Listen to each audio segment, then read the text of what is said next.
జనాల్లో చాలా మంది పట్టించుకోవట్లేదు కానీ పార్లమెంట్లో భారీ నిర్ణయం జరుగుతోంది. అది దక్షిణాది రాష్ట్రాలను శాశ్వతంగా దెబ్బతీస్తుందని ముఖ్యమంత్రులు ఆందోళన చెందుతున్నారు. కేంద్రం మాత్రం అదేమీ లేదంటోంది.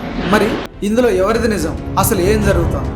భారత రాజ్యాంగం ప్రకారం ప్రతి 10 ఏళ్లకోసారి జనాభా లెక్కలు తీయాలి. వాటి ఆధారంగా లోక్సభ, అసెంబ్లీ నియోజకవర్గాల సరిహద్దులను సవరించాలి. అయితే కేంద్ర ప్రభుత్వం జనాభా నియంత్రణ చేపట్టాలని ఇందిరాగాంధీ హయాంలో నిర్ణయం తీసుకుంది. దీన్ని కొన్ని రాష్ట్రాలు సీరియస్గా అమలు చేశాయి. అందులో సౌత్ రాష్ట్రాలు ముందున్నాయి. దీంతో 1971 జనాభా లెక్కల తర్వాత ఇందిర ప్రభుత్వం కీలక నిర్ణయం తీసుకుంది. పాత లెక్కల ప్రకారం సీట్లు పెంచితే జనాభా నియంత్రణ పాటిస్తున్న రాష్ట్రాలకు నష్టం కలుగుతుందని భావించి లోక్సభ సీట్ల పెంపు నిర్ణయాన్ని 2001 వరకు నిషేధం విధించింది.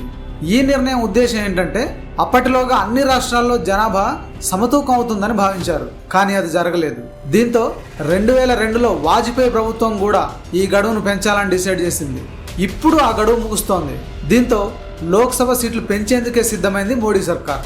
ఈ నిర్ణయాన్ని దక్షిణాది రాష్ట్రాలు తమిళనాడు, కేరళ, తెలంగాణ, ఆంధ్రప్రదేశ్, కర్ణాటక గట్టిగా వ్యతిరేకిస్తున్నాయి. ఇంతకీ వాటి వాదన ఏంటంటే కేంద్ర ప్రభుత్వం ఇచ్చిన పిలుపు కట్టుబడి దక్షిణాది రాష్ట్రాలు గత 50 ఏళ్లుగా కుటుంబ నియంత్రణను సమర్థవంతంగా అమలు చేశాయి. అందువల్ల ఇక్కడ జనాభా పెరగలేదు. అదే సమయంలో ఉత్తరాది రాష్ట్రాల్లో జనాభా భారీగా పెరిగింది. ఇప్పుడు జనాభా ప్రాతిపదికన సీట్లు పెంచితే మాకు సీట్లు తగ్గిపోయి నియంత్రణ పాటించిన రాష్ట్రాలకు అదనంగా వస్తాయి. ఇదే జరిగితే కేంద్రం నిర్ణయాన్ని అమలు చేసినందుకు మాకు శిక్ష వేయడమే అని వాదిస్తున్నాయి. జనాభా ప్రకారం సీట్లు పెంచితే లోక్సభలో ప్రాధాన్యత తగ్గిపోతుందని భయపడుతున్నాయి.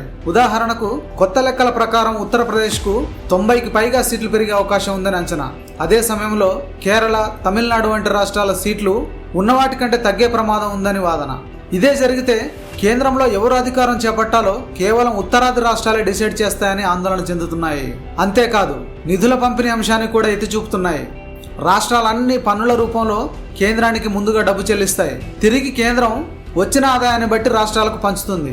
అయితే మా దగ్గర నుంచి తీసుకుంటున్నది చాలా ఎక్కువ, కానీ తిరిగి పొందుతున్నది మాత్రం చాలా తక్కువ అని దక్షిణాది రాష్ట్రాలు చెబుతున్నాయి. 15వ ఆర్థిక సంఘం నిధుల పంపిణీని ఉదాహరణగా చూపిస్తున్నాయి. 2011 జనాభా ఆధారంగా పంపిణీ చేయడం వల్ల సౌత్ స్టేట్స్ కు వేల కోట్ల రూపాయలు తగ్గిపోయాయని చెబుతున్నాయి. ఇప్పుడు పార్లమెంట్లో కూడా సీట్లు తగ్గితే ఇక తమ గళం వినిపించే అవకాశం తగ్గిపోతుందని, భవిష్యత్తులో నిధుల కేటాయింపులు మరింత నష్టం జరుగుతుందని భయపడుతున్నాయి.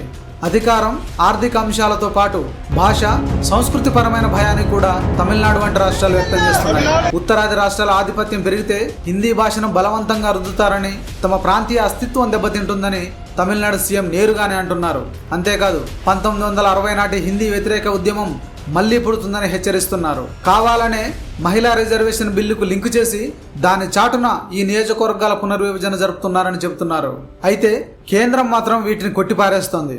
దక్షిణాది రాష్ట్రాల్లో సీట్లు తగ్గుతాయన్నది తప్పుడు ప్రచారమని, ఏ ఒక్క రాష్ట్రానికి కూడా అన్యాయం జరగదని ప్రధానమంత్రి మోడీ స్పష్టం చేస్తున్నారు. ఏ రాష్ట్రంలోనూ ప్రస్తుతం ఉన్న సీట్ల సంఖ్య తగ్గదని, ఇంకా అదనపు సీట్లు వస్తాయని హోంమంత్రి అమిత్ షా హామీ ఇస్తున్నారు. ప్రజాస్వామ్యంలో సమాన జనాభాకు సమాన ప్రాతినిధ్యం కల్పించడం రాజ్యాంగ ధర్మమని, అందుకే పునర్విభజన చేస్తున్నామని బీజేపీ నేతలు చెబుతున్నారు.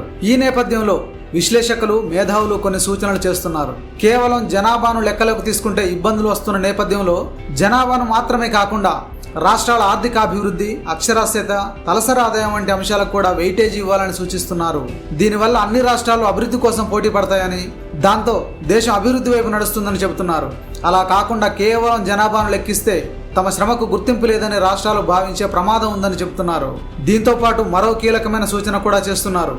లోక్సభలో జనాభా ప్రాతిపదికన సీట్లను పెంచిన అమెరికా సెనేట్ తరహాలో రాజ్యసభలో అన్ని రాష్ట్రాలకు సమానంగా సీట్లు ఉంచాలని, తద్వారా చిన్న రాష్ట్రాల హక్కులను కాపాడవచ్చని సూచిస్తున్నారు. ఉదాహరణకు మన దేశంలో ఉత్తరప్రదేశ్, కేరళ రాష్ట్రాల మధ్య జనాభాలో వ్యత్యాసం ఉన్నట్టుగానే అమెరికాలో కూడా చాలా పెద్ద, చాలా చిన్న రాష్ట్రాలున్నాయి.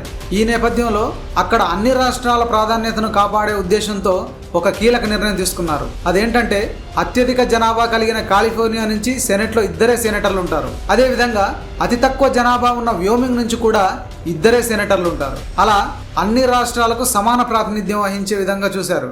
ఇదే పద్ధతిని మన రాజ్యసభకు కూడా అప్లై చేయాలని సూచిస్తున్నారు. అప్పుడు చిన్న రాష్ట్రాల గళాన్ని రాజ్యసభ ద్వారా పార్లమెంట్లో వినిపించవచ్చని చెబుతున్నారు. మొత్తానికి దేశ చరిత్రలో ఈ డీలిమిటేషన్ ప్రక్రియ కీలక అధ్యాయంగా మిగిలిపోయే పరిస్థితి కనిపిస్తోంది. ఈ నేపథ్యంలో ఉత్తర దక్షిణ వివాదాలు చెలరేగకుండా అందరికీ ఆమోదయోగ్యమైన రీతిలో నిర్వహించడం కేంద్రం ముందున్న అతిపెద్ద సవాల్. మరి మోడీ ప్రభుత్వం దీన్ని ఎలా డీల్ చేస్తుందో చూడాలి. దీనిపై మీరేమనుకుంటున్నారు? కామెంట్ చేయండి.